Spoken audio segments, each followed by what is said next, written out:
everybody, Dr. Urban here. I'm going to run through the three last pieces of chapter 3. Okay, so let's do some motion on an incline. I'm going to read this problem to you and you can pause me and write it down for yourself. But the problem is Josh is climbing up a 34-degree incline at a steady 0.75 meters per second. How many meters of elevation does he gain in 1 minute of the climb? So pause if you need to write that down. I'm going to keep going. So I got to put my knowns down. So I have theta equals 34 degrees. I have the velocity equaling 0.75 meters per second. And I want to know elevation gain. That is delta y. Okay, so let's draw the scenario. I have my xy axis. I have some vector here.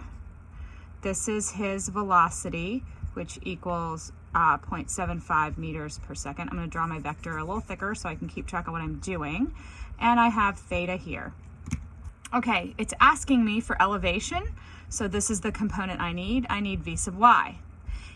I will do that first. So we'll do part A where we find v sub y so that then we can find delta y.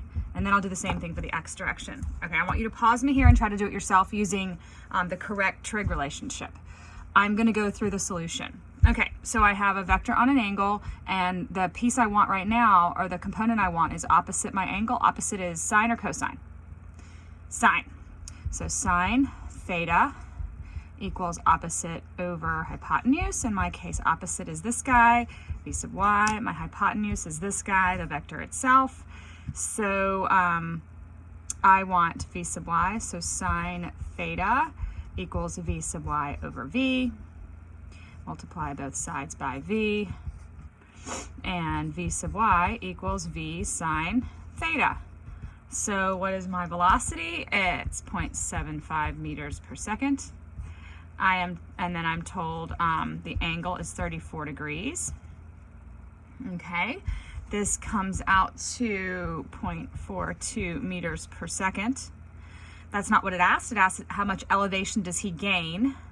So I actually need delta y, the height, or elevation.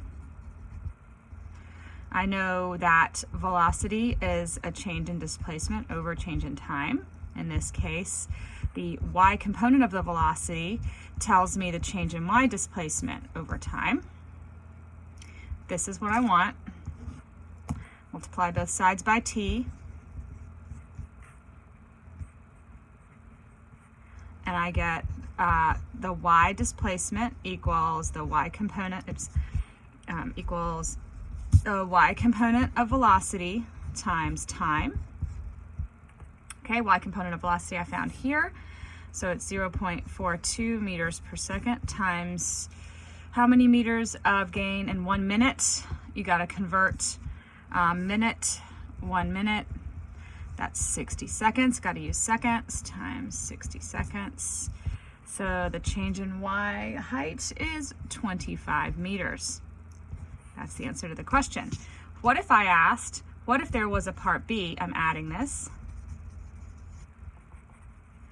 And I wanted to know how far does he go in the x direction? That would be the x component. It's adjacent, so I use the cosine relationship. Cosine theta equals adjacent over hypotenuse. In my case, adjacent is the x component over the vector. Cosine theta equals vx over v. Multiply both sides by velocity to move it over here. I get the x component equals v cosine theta. So I get